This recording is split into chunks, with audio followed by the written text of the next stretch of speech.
Welcome to Slash Forward. In this episode, we're going to take the rules and wipe our asses with them, presuming they're in some sort of paper format, as we watch the 1985 vampire classic, Fright Night. If you want to lose yourself in the seductive trappings of sensual dance performance, subscribe to the channel. Let's get to it. We open in a quiet neighborhood and pan around while taking in the sounds of sensual pleasure, which we see are emanating from the TV. Your head on my breast. But the camera continues its journey until we find Charlie and Amy playing some bed-adjacent love games. You know, I knew there was something going down in here. They're watching Fright Night, just like us. But Charlie ruins the mood by aggressively pushing Amy toward the next level. She's rightfully put off by this, but then immediately acquiesces. However, Charlie becomes distracted by the new neighbors, moving a sweet coffin into the basement next door. Charlie's downshift from rapey to disinterested pushes Amy beyond her tolerance, so she storms off. They play it cool in front of Miss Brewster, who just wants to make sure her boy Charlie's providing his gal with a sufficient quantity of pleasure. And in this way, she ends the evening for them. The next day, we have a brief scene at school to meet Charlie's primary friend-like school acquaintance, Evil Ed. Well, that's the point to a pop quiz, Brewster, to surprise you.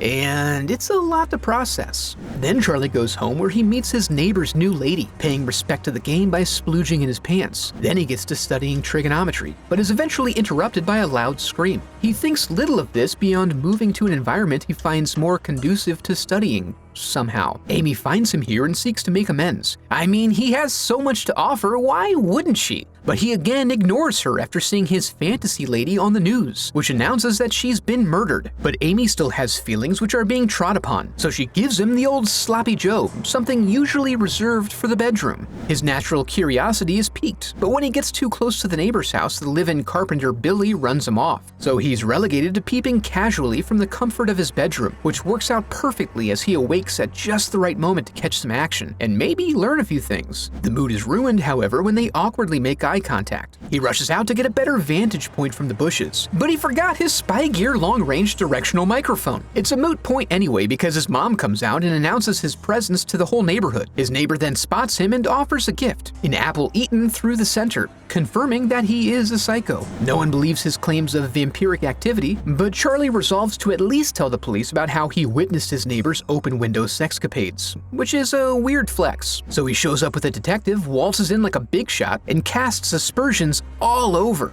It starts out okay, but Charlie goes in hard with the vampire talk, giving everyone a good laugh and resulting in his immediate dismissal by the officer. This also lays his cards out all over the table, so he runs to Evil's house for some advice on what to do to ensure his safety after his neighbor wakes up. He has little to offer other than a crucifix and the rule that vampires can't enter a house without permission from the owner, so he'd be safest to find a rental property. That evening, Miss Brewster calls him down to introduce him to Jerry Dandridge, their sexy new neighbor. Jer smooth talks her while Charlie acts like a little freak. Later that night, Charlie returns to his room and gets crept on by Jerry, who uses his preternatural strength to toss him around, demonstrating his power. He just wants to live with Billy in peace and eat women, so he offers Charlie the opportunity to let bygones be bygones, but instead, Charlie stabs him in the hand. This causes Jerry to phase into his other form just a little bit, showing off his fearsome teeth and tongue. But when Miss Brewster wakes up and calls out to Charlie, he backs off. For now, instead opting to go home and torment Charlie with lewd phone calls all night. Is it pink inside? The next day, Charlie seeks counsel with Mr. Fright Night himself, Peter Vincent. Unfortunately, he's in a sour mood from getting canceled, plus the show's all fake.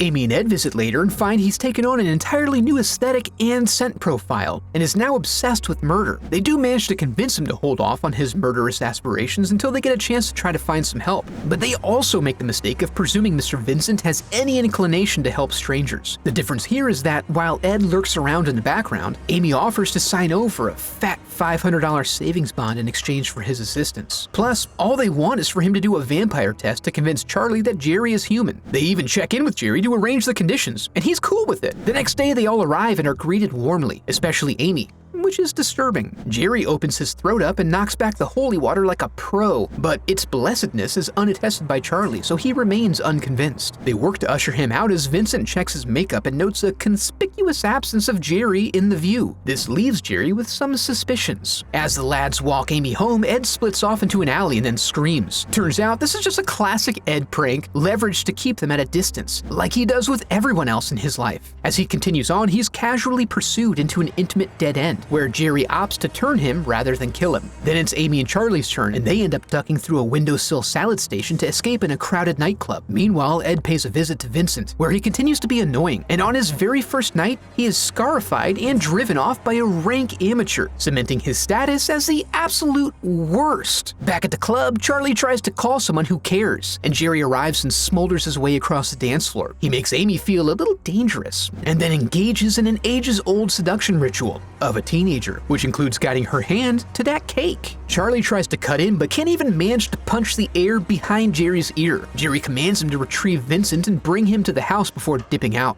But along the way, he's forced to demonstrate his power once again on poor Leon this time, and he nearly loses Amy in the crowd, but manages to regain his young prize. Charlie heads to Vincent's house to try to convince him to help save Amy, but his heart is filled with fear and he gives him a hard pass. Meanwhile, Amy wakes up on Jerry's bearskin, classic, and he lets her know it's time to experience what being a vampire is all about. She's ready and she offers herself to him, so he gets in there. Soon Charlie shows up and lurks around outside, where he finds Vincent's had a change of heart, having arrived with his monster box. They consider sneaking in through the back, but the front door beckons them. They venture in and are greeted by Jerry, who tries to get hip. For real. Word. We learn there's some ambiguous rule about faith here, as he crushes one crucifix but cowers from the other. Before they can ask any follow-up questions for next time, his roommate steps in and pleases his master through violence. Vincent runs next door to check on Miss Brewster, but finds Ed being annoying again. He comes out of the room a wolf, somehow, and Vincent calls upon the knowledge of Atreyu to see him through this altercation, backflipping his way into a victory, and then sticking around to gawk a little at how it plays out.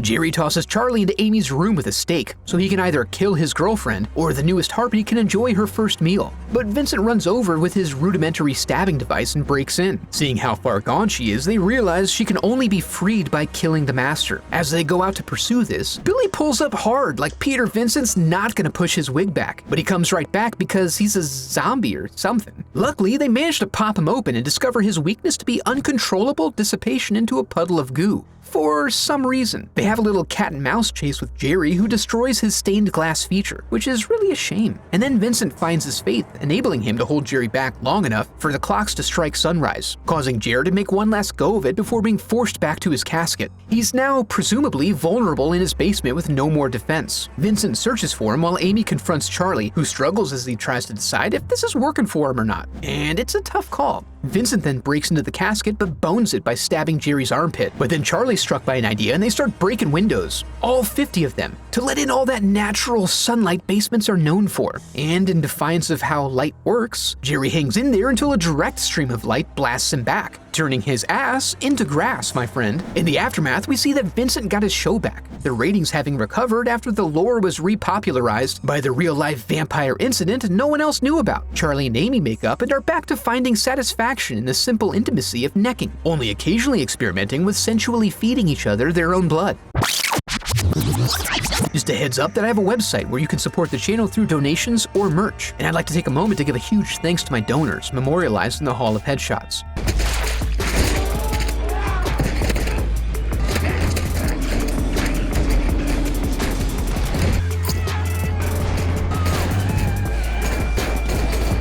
Fright Night is a highly regarded classic, and I think it works pretty well, but it definitely suffers from the classic 80s excess of scenes that seem to be crammed in for no other reason than they're maybe cool to look at, but don't necessarily fit the rules set for the cinematic universe. If you enjoyed the video, I'd love for you to become part of the channel by subscribing. Thanks for watching.